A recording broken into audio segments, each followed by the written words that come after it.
Hey everybody, it's Nicole with Illinois Moms for Change. We're here today with Reed Showalter, who is running for Congress in Illinois' 7th District. Hey Reed. Hey, Nicole. Hey, everybody. It's great to be here and very excited to have a conversation and get to talk to all the people who are thoughtfully listening to what you do here. We are excited to get to talk to you. We are excited to talk more about the Illinois 7 because it's such a great district that's so indicative of and representative of Chicago as a whole, and deserves great representation as the incumbent Danny Davis retires. So Yeah. let's jump in and talk about it. Can you just start like telling me more about your background and like what led you to this point of like Yeah. feeling like it's time for you to run for Congress? Yeah, for sure. So I've been in public service for pretty much my entire adult life. Mm. I started out in all of this as a protest kid. Like I was an Occupy Wall Street kid, and I spent my time in a bunch of those types of like activist community advocacy roles, and moved into over the last several years more of a role of like working in federal public service and trying to make sure that we have a system that is just and equitable and actually serves people. So I became an attorney. I worked at the House Judiciary Committee investigating some of the biggest companies in the world, working for the Democratic staff there. I worked as an attorney at the Federal Trade Commission, at the Department of Justice, both suing some of those big companies that we had investigated in Congress, but also Mhm. leading a lot of our work at the Legislative Affairs Office, so handling oversight and investigations, trying to get new laws passed, and then finished up the last year of the Biden admin at the White House in the National Economic Council, where I was working with a really stellar set of agencies who were, for example, trying to stop workers from being squeezed by non-competes, or stop price gouging in grocery stores, or stop, giant pharmaceutical companies from taking advantage of people and excluding generic drugs. All of the things that kind of Mhm. make life difficult and sort of seed the ground for this continued story of corporate power that dominates people's lives. And Yeah.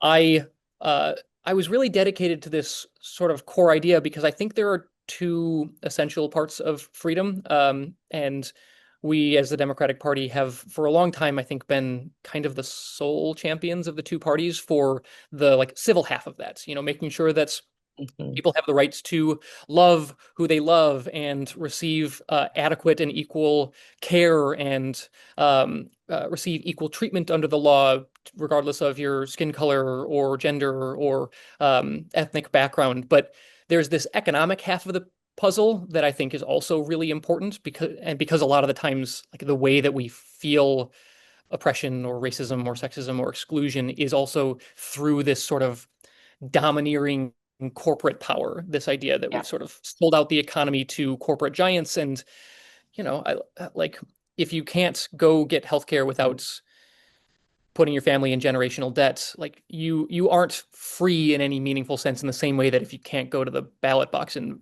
vote, like, you're likewise not free. And so Absolutely.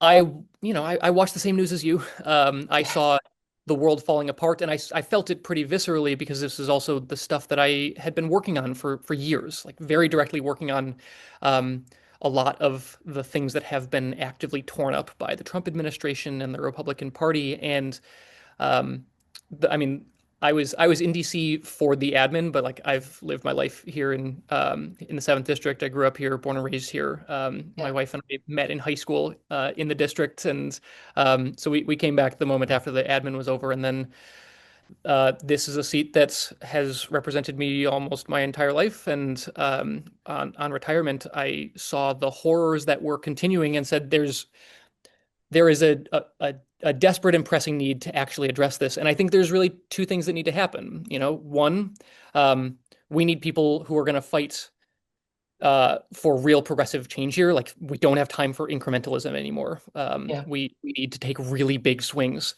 and we need to address the horrifying advances of Donald Trump in this party. But also, we need somebody who is going to have a plan for what to do with the power after Trump, because there Yeah. will be an after Trump. And how are we going Yeah. to fight for Medicare for all? How are we going to try to end Citizens United? How are we going Yeah. to make housing affordable by building it and not just sort of selling out to private developers? And I felt that of this field, as we were talking about a little earlier, this is a super crowded field, but Yep. there is nobody in this field who has, for example, worked for Congress in the last 5 years. There's Mm. nobody in this field who has anywhere near the level of federal experience that I do, and so it's rare to be like the young guy and also the guy with the relevant experience. Yeah. But whoever wins is going to do so in the middle of the Trump administration, and there is no time to learn how this system works. Like, we need somebody who's going to sit in the chair and on second one, like, pull the emergency brake on rising fascism. And Yes. I think it's really, really critically important that we have that mix of somebody who's going to fight really hard for progressive values, but also know how to do it. Can you talk more about that? Because I think a part of the conversation that happens so often right now in the Democratic Party is this like push against establishment Democrats or people Yep. like who have the experience, who have been in Washington. And often like we see that get used to disadvantage folks with experience. And I wonder if you can talk a little bit more about why you think that's a strength and not a deficit. Yeah, yeah. I mean, there's versions of this. Like, establishment Dem is different from someone with experience too. And so, like, I, for example, am somebody like, I don't support the leadership of Chuck Schumer and Hakeem Jeffries. Mm. I think the current way that the Democratic Party has been responding to this moment has been woefully inadequate, and I think there is a need for profoundly new ideas and a willingness to like really do big stuff. And I think what a lot of times happens for people is, especially when you're like a politician for a long time, it Hmm. just, like, the window of what you think is possible, doable, and worth fighting for narrows so Yep. much. And it is why I sort of stress this as two separate things. Like, progressivism is, I think, the only answer to this moment, and that means like big swings, big changes. And it is why coming at this with, like, if we've been doing it for 20 years and your response is the same as what we've been doing for 20 years, like, A that's strongly not, worded letter. Yeah. yeah, it's just Yes. not Yeah. enough. It was never enough. It's Hmm. how we got here in the first place, but it's Yep. especially not enough now. Um, that said, like, it is there are difficult things to learn about how Congress works. Yeah. It takes a couple years to figure out how that system works, and I've spent the couple years figuring out how it works, and this this moment is, I think, unique amongst other moments. For example, if Danny Davis had retired in the middle of the Biden administration, there's a lot of work that needed to be done, and Yeah. I had my fair share of fights within the Biden admin, being like, what are we doing here? There's so much more we could be doing. Um, Hmm. that we just, like, because of exactly this, because of establishment Democratic thinking, they were like, well, that would piss off the pharmaceutical industry, or it would piss off, Right. whatever donor base, and that fight is really important. But, like, if somebody was winning the seat in the middle of the Biden admin, there's 2 years to figure out what's going on because we don't have a raging fire of fascism.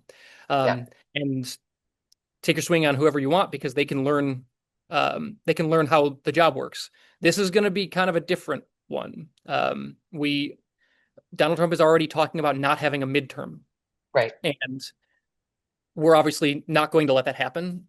That is an unforgivable assault on democracy. But there's a lot of, like, mechanics that go into this. If you want to play hardball on this, you need to know where the boundaries are and how you can push them and where you can step outside of them. Like, if Donald Trump disobeys a congressional subpoena, which we're going to have power to do, you need to know to be able to say, yeah, and I know that Congress has its own authority to enforce those subpoenas regardless of the courts, and we're going to haul Yeah. them in regardless of what that looks like, and I know how that process works. And Yeah. like, a subpoena to a cabinet secretary is not an intimidating or new process to me. Like, I've overseen that. Like, I was at the Department of Justice when Jim Jordan was investigating uh, the agencies in the Biden admin, so I know exactly how those processes work, and Yeah.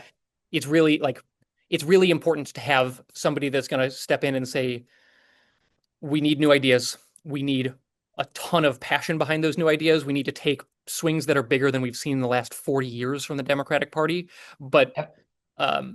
but like knowing what pitches to expect helps you swing better. Absolutely. Thank you for framing it that way. That's so helpful. And I think helps to like add nuance to a Yeah. conversation that often gets flattened Yeah. and Yeah. lacks nuance. So I appreciate that.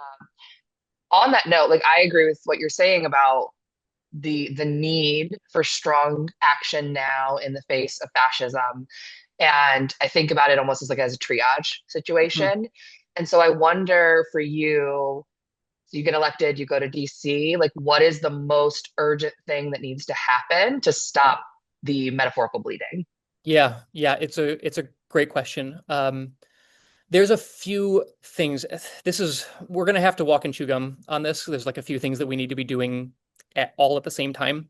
Yeah. Um, we need to be holding like real intense investigative hearings, building records for this. And too often, a lot of those things become like, they're on C-SPAN for a day and then they go nowhere and great. But like having the attention span to build that kind of stuff and then send what you find out to state attorneys general and send it to private enforcers and build a record for impeachment of Donald Trump and build a record for criminal prosecution of the heads of agencies who are violating constitutional rights after the fact, and arming the parts of government that we do have allies in is really, really important and requires some deep work. Like it is not enough to just hold a hearing. You've got to say, great, we're going to stick on this for months and years and build records that can hold up in court and send them to people who can prosecute them in court and make sure Yes. that, like there's real teeth to it. We need to, as individual members, be using every ounce of authority to put sand in the gears of fascism. One of the things that frustrates me to no end is Danny Davis, the current member, and every member of Hmm. Congress has an unfettered right of access to, for example, any ICE detention facility for oversight purposes. They are not legally allowed to be held out of a facility. And I don't know why our member of Congress isn't in, for example, the Broadview facility every day of every week, live streaming what's happening, building a record on the unconstitutional arrests, the processing that's violating federal and state laws, and Yep. saying, great, here is something that I can do without ever passing a law, without doing anything else, but by putting my body in a space that I have special privilege to access. That is something that, as a member, I would be committed to doing. There's a number of examples like that. This is the horrifying part of the Trump administration is you don't know what the next episode of fascism exactly looks like. But Yeah. being a member of Congress gives a tremendous additional set of tools that you can do just by showing up, and legal tools that you can peer behind doors that other people can't. You can get access to records that other people can't. You can sue in ways that other people can't. And doing that Hmm. work is really important. And then we need to be building the groundwork for the day one when we take the Senate and the presidency back so that we never have to face this again. And that, like, to my mind, there's a lot of really ambitious goals that I think we should be aiming for. I talk about like housing and healthcare and food and talking about the sort of New Deal scale of investments that we can do to make life more affordable and more accessible and more equitable. But I don't think we get any of that without really meaningful democracy reform, which is Yeah. ending racial gerrymandering, ending partisan gerrymandering, ending these attacks on voting rolls and purges of voting rolls, and making Hmm. elections a national holiday and making it available online and protecting against these insane attacks on state secretaries of state and the Yeah. various ways that things have been weaponized. And it Yep. includes reforms all the way up to the Supreme Court, right? Like Agreed. ending money in politics, overturning Citizens United, overturning the attacks on the Voting Rights Act, all only, I think, hold up if we also reform the Supreme Court, because this is the Supreme Court that brought those decisions down in the first place. So um, I want to see, like, step one for this. The threshold question is we get in power, we have the House, the Senate, and the presidency. We need the bills written, we need the coalitions built, we need this worked out, and that work happens over the next few years so that we can say on day one, great, we're ready to go. And in our first 3 weeks of the House sitting, we are going to pass bills that end all of these horrifying attacks on democracy so that we can get down to the work of like really delivering for people again. Yeah. Yeah. I think I speak for myself, but I think a lot of Americans want to see people in office who are going to protect our civil liberties Yep. more so than, protecting lack of term limits and protecting, Yes. right? Like protecting their lobbying friends and protecting all of the things that, like the filibuster that keep us Yeah, from congressional stock progressing. trading. I mean, the Yes, whole thing is yes, a club so that people can go there, spend 30 years there, trade stocks, make sure that there's a revolving door of lobbyists, and nothing changes because it is exactly the type of um, environment that is designed to stay stagnant. Like I've said this a number of times, but if you're doing this job right, one, like we shouldn't need term limits. This is a burnout job. You should be too yeah, tired to walk after a few terms anyway, yeah, because you're spending all your time in the district when you're not legislating, and then when you're back in DC, you're fighting tooth and nail to get things changed. But um, if nothing else, there's going to be people who want to sit there. And so we need term limits. We need a ban on the ways that Congress is used to self-enrich. We need yeah, a ban on the types of things that make all of this so comfortable and make it so easy for Congress people to like not feel the urgency of the moment. This is a really yes, urgent moment. They fundraise off it yes. all the time. Everyone keeps saying this is the most important election of our lifetimes, and I really want somebody to show up and freaking act like it. Great. Not send me another email. Not another Yeah, email. yes. Um, thank you so much for naming all of it. And I want to bring it back to the seventh district a little bit. And I think about it's such a great district, but it's, that wonky Yeah, corridor of 290 and then I-90. It's yeah. expansive, it's diverse economically, racially, like in all of the ways that Chicago is. Mhm. And so I wonder if you can talk about how you think and approach meeting the needs of all of those folks that live in the seventh district.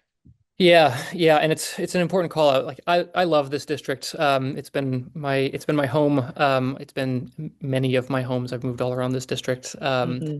I live west of the Loop right now. And it is, as you said, tremendously diverse. It looks like not just Chicago, it looks like America. This is, I think, one of the most exciting places that we can watch both the opportunity to build cool new things and also see the long and uh, horrifying history of how America has bound up its racism and its classism and Yep. um, its all of its isms like all together in a neat package. And you're dealing with, a maternal mortality gap that is such that like black families on the west side, black mothers on the west side are more than twice as likely to die in childbirth than a white mother in River North, and that kind of thing is horrifying. And it is the reason why I spend so much of my campaign here talking about this economic inequality piece of the puzzle. The Hmm. fact that we have let economic freedom run away from the conversation when that is the way that a lot of people are actually experiencing this. Like the the front of what people's lived experience is um, is can you afford food? Can you predictably pay your rent? And um, I, I talk across the district. We are like making phone calls and knocking doors and at community events and community centers and churches and retirement homes and like Yeah. Yeah. everything across the district in living rooms and um, far and away, especially when you talk to people in the historically disinvested parts of the district, it's how are we going to make sure that healthcare is affordable? How are we going to make sure that there are good jobs and there's affordable housing? And it's the reason why it's front and center on all of the things that I talk about because um, it's not enough to just have the progressive slogans up top. Like we need somebody who's going to say, let's get in the weeds of why this happened in the first place. And like I'm an antitrust attorney by training. I Yeah. spent many years of my life dealing exactly with this. How is it that a bunch of for-profit companies have come through and bought up all the frontline hospitals that are the hospitals and clinics that serve disinvested neighborhoods, and now they're loaded with debt. They are closing. They provide worse care. They cost more. They can't hire additional nurses and doctors. That is a corporate power story. How is it that if Hmm. you are in Chicago, did you know you pay in Chicago about $500 more a year on your rent because one company has found a way to collude to raise those rents? That's a story of like private equity coming through and buying up the fancy houses and developing those and charging high rents for that and never reinvesting in building affordable housing in the communities Mhm. that need it. And that kind of story repeats itself in every industry, in every aspect of life, all across this district, and people feel it really acutely. Um, and I think it's really important to continue to center that. Like this this district is a constant reminder of the urgency and immediacy of what people in Congress are doing. And if you're just there, you know, if you think your job there is just to sort of vote on the next appropriations bill and show up as a consistent blue vote, you're not doing enough. Um, because there has been a crisis burning in this district of affordability and lack of access to healthcare and um, differential mortality for decades. Right. We've Um, never undone the history of redlining in this right, district. Like right. I we've mean, like never this, undone those injustices and tried to like account for them and right. correct them. Right. I mean, our infrastructure is the exact mirror of our history of racism and Yep. disinvestment. We still have lead pipes that are almost exclusively in black and brown neighborhoods in the 7th Yep. District. And that's unforgivable because we have the money to address it. We haven't shown up with the urgency of saying this is a life or death issue. This is actually like this is killing people right now. This is shortening Yep. people's lives right now. Um, and and we need people who are going to say like this is the thing that I wake up thinking about. The thing that I wake up thinking about every day is how do we make sure that these resources, that's the economic half of people's lives, their ability to satisfy the basic parts of their life. Like, do they have safe drinking water? Do they have a house Mhm. that is well maintained? And do they have the ability to afford feeding themselves and their kids and sending them to school? Like all of that is the crisis. And to our much earlier points, this is how we get Trump in the first place. Like across the country, the more you have people feeling that scarcity, that desperation, the easier it is for somebody to come in and say, "Yeah, I'm going to burn the whole system down. You can trust me with that. It's like the system doesn't serve you. Let's just throw a brick through its window." And that kind of thing is how you get despots. And so unless we have people there that are delivering that half, then we're just going to keep cycling through waves of this. I think I could listen to you talk about capitalism all day, Reed. But I I am very mad at it. all the time, all of the time, very mad at it. Um, we're a platform for moms, so I would, Yeah, do a disservice to our platform if I didn't ask specifically. You've hit on so many things already with like yeah. mortality rate and things, but like the needs of moms and families in the Mhm. seventh district. Are there any like specific priorities that you hope to push in DC to serve moms and families? Yeah, for sure. I think one of the first things that I announced when I was first launching is we should have a free childcare program. Mhm. Childbirth and childcare should be a bedrock of services that are socially covered. I worked briefly with a union that was doing some really cool stuff in New York, where they had a program that was, $40 is the cap for how much it costs to have a baby. And that is not an uncommon cost around the world, but it is a really it's such an outlier here in the States. And Mhm. it is a consistent indictment of how corporatized all of our care economy has become, how extractive all of that has become. And the constant unfairness of all of that is it falls like uniquely on moms and working families that um, you can't in many cases go back to work because the cost of childcare costs as much or more than it would be for you to get your job back. Mhm. And um, and the idea that people have to continue to invest like a half of their income for the basics of what an American life used to be, which is you should be able to start a family and it shouldn't break the bank. And yet we continue to have this historic and underinvestment. This is a part of my broader story. The call for universal social programs here is a freedom story. Um, so many people are being forced into decisions across across the spectrum, and like the story of starting a family or of motherhood is like a perfect intersectional story for all of this. Um, One, we have faced broad attacks on access to maternal health care, whether it's contraception or hormonal therapy or anything sort of, even access to fertility treatments are continuously underfunded. And then once you have a kid, the costs across our system are consistently pushed from the people who would be best able to afford it onto individual families. So instead of, for example, broadly funding our school systems with a universally applicable wealth tax, the educational opportunities for a kid are determined by the presence of McMansions in your zip code.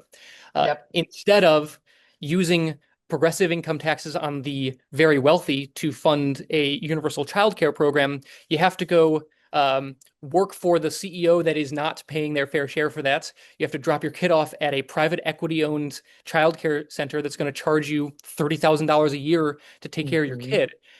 Instead of universal health care that would, one, make sure that everybody is covered, is that everybody is able to have preventative care, and frankly would be better for people starting new businesses and people being able to leave jobs that they hate or that mistreat them, or start families because they know that their healthcare is not tied to their employer. We are saying no, it is essential that we continue to send a money cannon to the largest companies in the world. It's like United Health Group, seventh largest company in the entire world, and entirely because we are unwilling to take on this endless subsidy cannon that now means that we pay twice as much per capita for worse healthcare than any of our developed peers, so that we can keep the profit margins of pharmaceutical giants. So Yep. across the gamut, the things that I am fighting for are universal programs, and the front line of those programs are um, like across the board. I think the reason for the opposition to a lot of these programs is because the people who feel the benefits from having them and feel the sting from not having them are Mhm. traditionally underserved or marginalized groups. It Right. is programs that serve women, programs that serve Black and brown people, programs that serve the Mhm. working class. All of those are the things that for the better part of 100 years now has always been a tooth and nail fight against. But you show up with a program that's a subsidy for AI companies, and suddenly everybody is saying, "Oh, thank God, we better get that on the next appropriations bill out of here." Yep. So yeah, count me as a vote and a voice for these types of programs that aren't designed to continue to serve the wealthy because they just make people's lives better. And the only way that we pay for that is by making sure that people who are already fabulously well off pay their fair share. Reed, I want to be respectful of time because I think we could talk all day. Yeah, and I would love to. But thank you. I want to give you just like the floor to like Sure. make your kind of like your pitch, your final pitch of like for Yeah. our audience, like why you're like the next leader of the Illinois Seven. Yeah, yeah. Well, and thank you. Thanks for letting me take up so much of your time. And yeah, this is, I think, a really exciting time. I will leave with a message of hope here because we've talked a lot about the crisis, and I'm not going to sugarcoat any of this. We are absolutely in a crisis. There are a bunch of fires burning that have been burning for a very long time.